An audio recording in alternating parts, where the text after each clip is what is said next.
यह शर्मनाक घटना घटी है। वैसे लोगों को जेल के अंदर होना चाहिए, एफआईआर तो दूर की बात है, जेल के अंदर होना चाहिए कि हमारी भारत की बेटी में ये शक्ति है। उस भारत की बेटी को और सेना के अधिकारी को इस तरह की भाषा का उपयोग करना अफसोस की बात है। और मुझे आश्चर्य होता है कि वैसे पार्टी आज सत्ता में कैसे है, जिस पार्टी की सोच इतनी संकीर्ण है, जो अगर पार्टी का समर्थन उसको नहीं है तो उस पर कार्रवाई क्यों नहीं हुआ।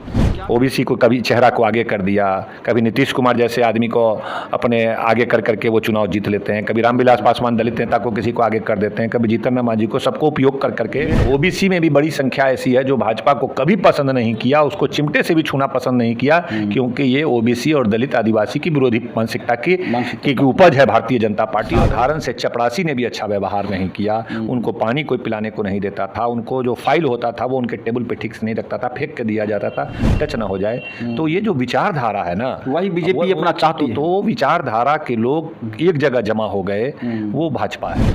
नमस्कार दोस्तों, आज मैं राष्ट्रीय जनता दल के माननीय विधायक अख्तरुल इस्लाम शाहीन सर हैं और जिनके साथ हमें हाल फिलहाल में जो सीजीआई बीआर गवई साहब ने जो बयान दिए और कर्नल सोफिया कुरैशी पर जो बीजेपी के मंत्री ने जो बयान दिए और विंग कमांडर व्योमिका सिंह के बारे में जाति पर लोग प्रश्न किए, इन तमाम मुद्दों पर माननीय विधायक जी से बात करते हैं और क्या कुछ लोगों की भावनाएं हैं और किस प्रकार का राष्ट्र लोग चाहते हैं आज इस 21वीं सदी के भारत में, उन तमाम मुद्दों पर बात करते हैं। सर, मेरे चैनल में आपको स्वागत है। Thank you sir. हाल फिलहाल में कल देश के chief justice of India BR Gavai साहब अपने गृह राज्य महाराष्ट्र गए थे, महाराष्ट्र गोवा बार काउंसिल के सम्मान में, और वहाँ दीक्षा भूमि में बाबा साहब अम्बेडकर को जाके अपना श्रद्धांजलि भी दिए।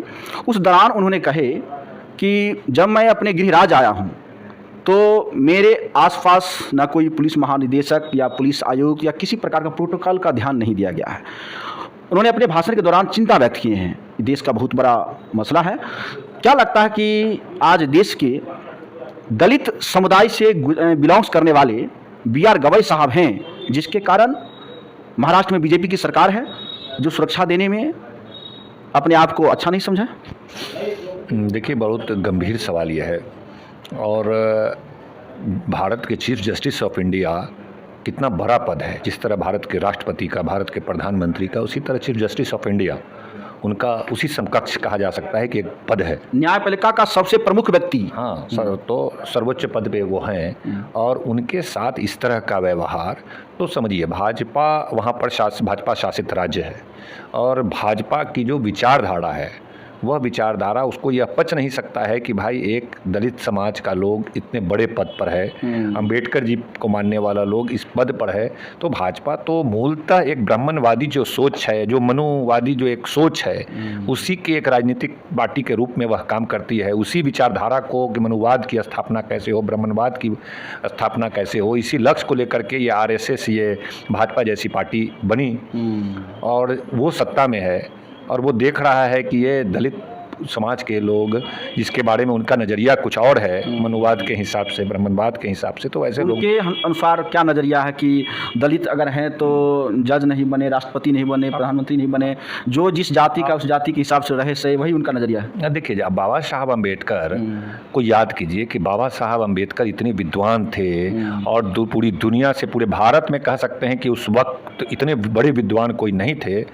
और इतने विद्वान आदमी के साथ जब वो भारत लौटे, जिस भी ऑफिस में वह गए काम करने के लिए, उनके साथ साधारण से चपरासी ने भी अच्छा व्यवहार नहीं किया, उनको पानी कोई पिलाने को नहीं देता था, उनको जो फाइल होता था वो उनके टेबल पे ठीक से नहीं रखता था, फेंक के दिया जाता था, टच ना हो जाए। तो ये जो विचारधारा है ना, वही बीजेपी अपना चाहती है। तो विचारधारा के लोग एक जगह जमा हो गए, वो भाजपा है। हाँ, वो भाजपा है। क्या कहेंगे कि बीजेपी के मंत्री हैं विजय शाह जी, जो आज से 4 दिन पहले बयान दिए कि हमारे देश में जम्मू कश्मीर के धरती पर पहलगाम में जो घटना घटी, जो हमारे माँ बहनों के सिंदूर को उजाड़ा, हम उनके बहन को पाकिस्तान भेजे थे लड़ाई लड़ने के लिए। अर्थात सोफिया कुरैशी जो जनरल अभी कर्नल्स हैं, उनके बारे में बता रहे हैं कि हम उनके बहन को भेजे हैं जो हमारे माँ बहनों को सिंदूर उजाड़े हैं, अर्थात वो आतंकवाद के बहन से जुड़ रहे हैं।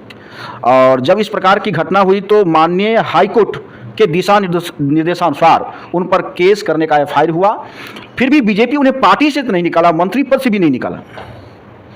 सारी घटनाओं को पूरे देश की जनता देख रही है और यह शर्मनाक घटना घटी है। वैसे लोगों को जेल के अंदर होना चाहिए, एफआईआर तो दूर की बात है, जेल के अंदर होना चाहिए। इस तरह का घृणित बयान जिस पे पूरे भारत के 140 करोड़ जनता को गर्व है कि जिस बुलंदी के साथ उसने भारत के लिए लड़ने का काम किया और आतंकी ठिकानों पर हमला किया, उससे 140 करोड़ जनता का सीना गर्व से चौड़ा हुआ कि हमारी भारत की बेटी में ये शक्ति है। उस भारत की बेटी को और सेना के अधिकारी को इस तरह की भाषा का उपयोग करना अफसोस की बात है। और मुझे आश्चर्य होता है कि वैसे पार्टी आज सत्ता में कैसे है, जिस पार्टी की सोच इतनी संकीर्ण है, जो अगर पार्टी का समर्थन उसको नहीं है तो उस पर कार्रवाई क्यों नहीं हुआ? क्या बीजेपी में जो दलित पिछड़े नेता हैं, जैसे उमा भारती जी हैं, उन्होंने बयान दिए कि उन्हें खाली पार्टी से तुरंत निकाला जाना चाहिए, उन पर कार्रवाई होनी चाहिए, फिर भी उनकी पार्टी नहीं सुनी गई। तो क्या बीजेपी में जो दलित पिछड़े नेता हैं कहीं ना कहीं बीजेपी की गुलाम है, जिनका बात नहीं चल पाता है? इसमें कोई शंका कहाँ है।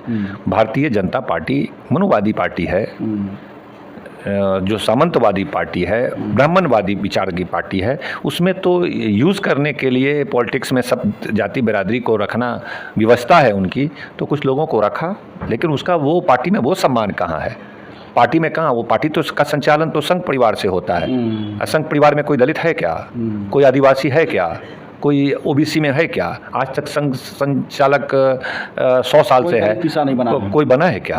तो आप समझ सकते हैं कि वहाँ पर इस मानसिकता की है लोग हैं। वैसे लोग सत्ता में आ गए, ओबीसी को कभी चेहरा को आगे कर दिया, कभी नीतीश कुमार जैसे आदमी को अपने आगे कर करके वो चुनाव जीत लेते हैं, कभी रामविलास पासवान दलित नेता को किसी को आगे कर देते हैं, कभी जीतन राम मांझी को, सबको उपयोग कर करके भ्रम में डाल देते हैं जनता को। जिस प्रकार इलेक्ट्रिक जो होता है, जब हम स्विच ऑन करते हैं तो पंखा चलने लगता है और स्विच ऑफ किया पंखा बंद हो गया। तो ये सब इलेक्ट्रिकल लीडर हैं, चाहे रामविलास पासवान जी हो, चाहे वह जीतन राम मांझी हो या चिराग, ये सब इलेक्ट्रिकल लीडर हैं। इससे तो यही सिद्ध होता है। निश्चित रूप से भारतीय जनता पार्टी को कभी भी किसी दलित ने देश में वोट देना पसंद नहीं किया।